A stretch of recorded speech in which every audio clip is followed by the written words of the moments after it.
Welcome to Mercer Moments in American History, a program dedicated both to current events that impact all of us, but also to major moments in American history that for some reason have been erased. They've been deleted from our textbooks, from our curriculums. Well, I'm working to bring those back to you. Today's program asks the question, Nazis, are they socialist or are they Republicans? Well, Mr. Mercer, what are you doing today? Nazis, are they socialist or are they Republicans? My name is Ken Mercer. I'm known as the Minister of Education because for 16 years as an elected state official, I was blessed with a reputation of being a champion for the rights of moms and dads to see what's being taught in the classroom to your precious sons and daughters. I always begin every session with two quick requests. Number one, if you enjoyed today, please hit the like, subscribe button. It lets our sponsors know that Mercer Moments in American History is making a difference. And secondly, I always give a shout out to one state. Today, it's to the state of Michigan, the Wolverine State. And I humbly ask you to pray for all those young men and women in our high schools and post-secondary, one-year technical programs, two-year junior college or four-year university programs. Those young men and women of great faith and values who love America. They need our encouragement. They need our prayers. Well, today's session asks the question, and I've heard too many politicians, people who try to say they wanted to unite us, and they begin by ugly words to divide us, saying things like, well, the Nazis were really more like Republicans than socialists. The Nazis were not really socialists, they're more like Republicans. Have you heard that political, I can't think of a nice word, but have you heard that stuff before? Well, today we're going to walk step by step. I'm trying to give you fuel, ammunition to argue back. We're going to talk about gun control, we would call abolishing the Second Amendment. We're going to talk about the Fifth Amendment, we would call when they try to abolish private property, try to take over private property.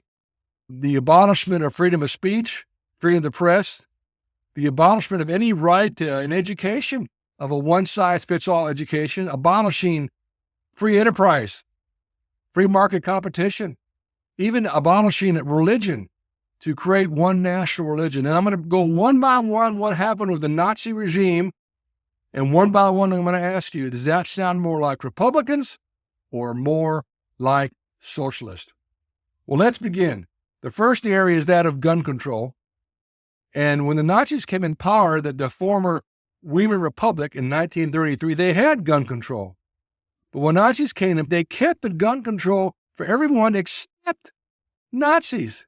If you were a Nazi sympathizer or collaborator, it was eased up on you. There were only certain groups who had gun control. Now, I've heard professors argue with me saying, Mr. Mercer, there was no gun control in Nazi Germany. Yes, there was. And to say there's not is a lie. And then I heard a second tape back, well, Mr. Mercer, if there was gun control, the Jewish population was too small for any kind of gun control in Nazi Germany to have mattered. Well, the last I counted, there were over 6 million Jewish children, women, and men murdered by the National Socialist Party, by the Nazis. The 6 million sound like a small population. So right off the bat, the question, there was gun control. It was laxed if you were a Nazi sympathizer, or Nazi collaborator, but they targeted certain groups, and specifically the Jewish people. So let me ask you this. National gun control, what we would call abolishment of Second Amendment, does that sound more like Republicans or more like socialists? The second area that comes up is abolishing private property. And again, I'm arguing, being told, Mr. Mercer, there is no abolishment of private property. Well, that's not quite true. That's not true. There was abolishment of private property. The Nazis came in there and took all private property and took it over. Now, we would call that a violation of our Fifth Amendment, which says government cannot take away your property without just cause of reason and compensation. But they didn't have that. The Nazis took over all property. However, they did give some back. And perhaps that's the proverbial rest of the story some of our colleges and universities are not telling us. They called it Socialistic Capitalism. I said, what? I had a professor tell me it was socialistic capitalism, and I'm sorry, my thought is off the bat is, do you have your degree from the University of Gobbledygook? Do you have an advanced degree from the University of Babylon? Socialistic capitalism. Now, what it was, the Nazis, it all belonged to the state, which in our country would be illegal, but they gave it back. They reprivatized. That was the word. Maybe that's what they mean when they say socialistic capitalism, but reprivatized, gave it back to certain companies, and guess what?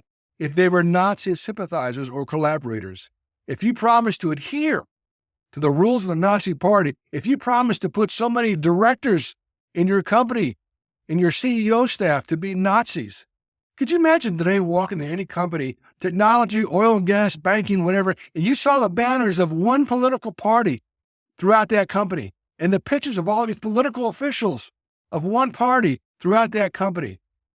Well, of course, that should never happen in a place called the United States of America, but it happened in Nazi Germany.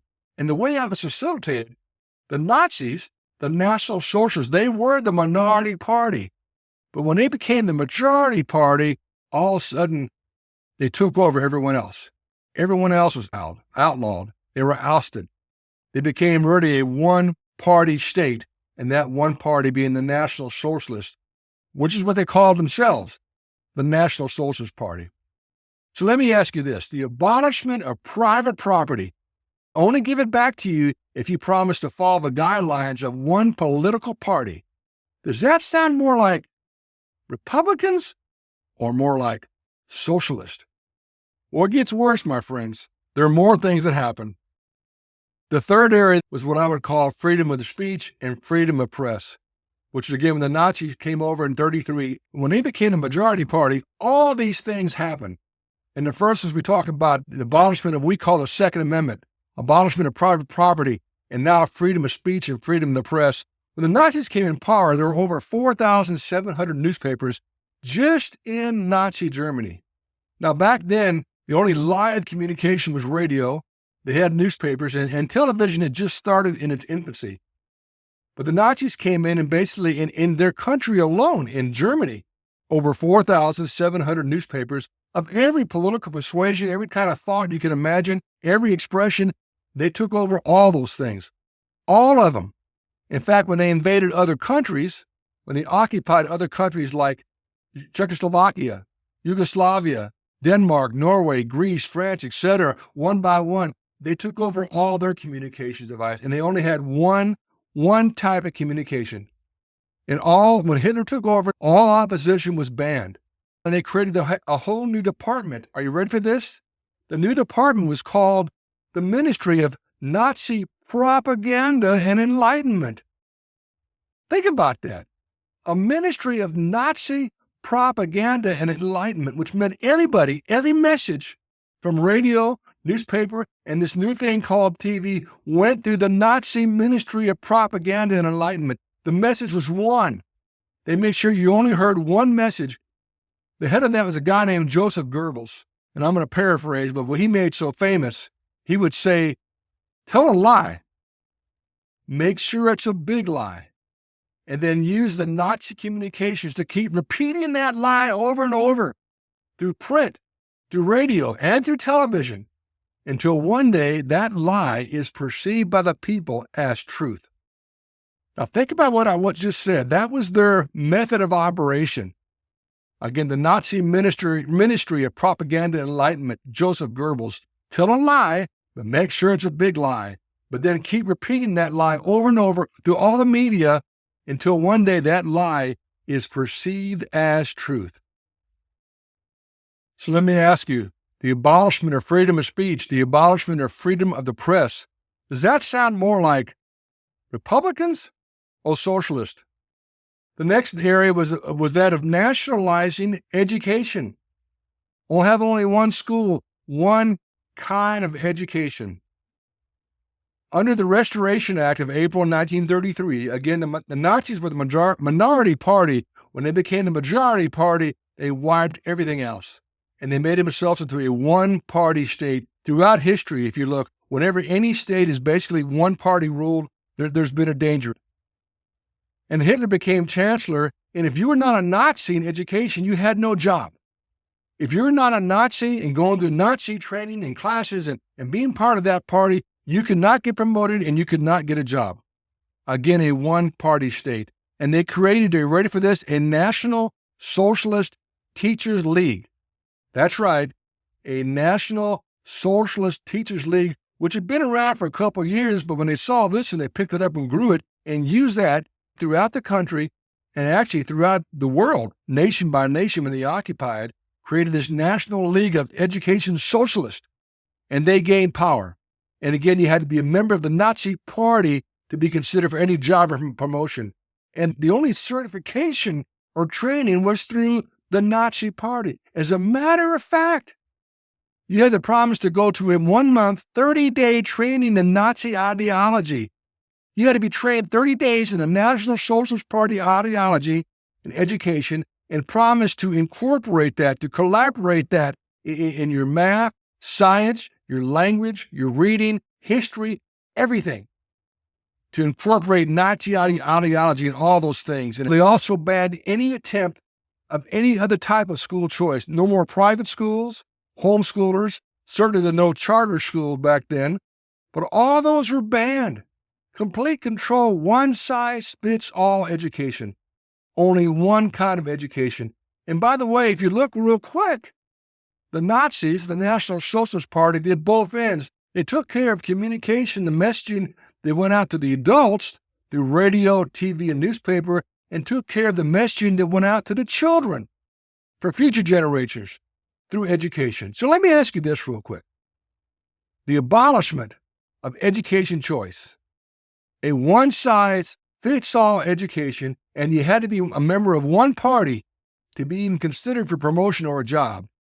One-size-fits-all education, no choice allowed in education. Does that sound more like Republicans or more like socialists? The next area we had to do a free market, free enterprise, which the Nazis hated. Again, I heard that term about socialistic capitalism. What a bunch of gobbledygook. The Nazis hated capitalists, and they called the Jewish people dirty Jewish capitalists. Dirty Jewish capitalists. The Jewish families were famous for having small business, for having free market, free enterprise, and competition. The Nazis didn't want that. They wanted to control your supply, demand, pricing, everything. They controlled that, and the only people that they gave preference to were those who agreed to collaborate with the Nazis. If you promised to collaborate, all of a sudden it was okay. But otherwise, they hated free market, free enterprise, and they called it dirty capitalism. Now, this is amazing. I've got to take a step back. In my 16 years, many of my arguments were with some of these nationwide professors, and they hated capitalism. Ask your children and grandchildren, say the word capitalism and see they crunch. We are developing standards for Texas, for history, government, economics, and I argued that we should talk about compare and contrast socialism, communism, the free market, free enterprise competition. They didn't like that. Mr. Mercer, that's too positive. Free market, free enterprise. Well, that's what America is. That's what made us different, what made us so great. No, we don't want free market, free enterprise. You must call it capitalism. And I didn't have the votes back then. Some Republicans kind of waffled on that. So we had to pass it saying free market, free enterprise, in parentheses, also known as capitalism. I understand what we're doing, but I also was very clear what these national experts were. They do not like free market, free enterprise capitalism. They considered free market, free enterprise to be dirty. Interesting, just like the Nazis did, the National Socialists, who called, again, the Jewish people dirty Jewish capitalists. Again, unless you were a collaborator, you could not be in business. You had to be part of the Nazi Party. So let me ask you this. The abolishment of free market, free enterprise competition, does that sound more like Republicans or more like socialists? We're almost done here. We're getting close to the end. The next area is that of religion. Also, 1933, and here we go again. They came into power, and boom, they created a new church called the Reich Church, R-E-I-C-H, Reich Church. They were very concerned about Christians. Because what the Nazis were doing was, what would you disagree, was unchristian. They were very concerned about Christians, about what the Christians were doing. And they wanted to control that. So they created a one church, a national, are you ready for it? Nazi Christianity. And they told the preachers throughout the country, we had one religion, a Nazi Christianity. And by the way, you could not teach from the Old Testament. You know why? It was outlawed for Christian ministers to teach from the Old Testament because the Old Testament, I have to laugh, was written by Jewish people. Well, the last time I read my New Testament, books like Matthew, Mark, Luke, John, Acts, the letters from Paul, Timothy, the book of Hebrews, was all written by Jewish people. I know it's not really funny, but the next thing the Nazis did was take over religion to create one national religion, if you will, abolishment of freedom of religion. And by the way, there were some Christian churches who fought back.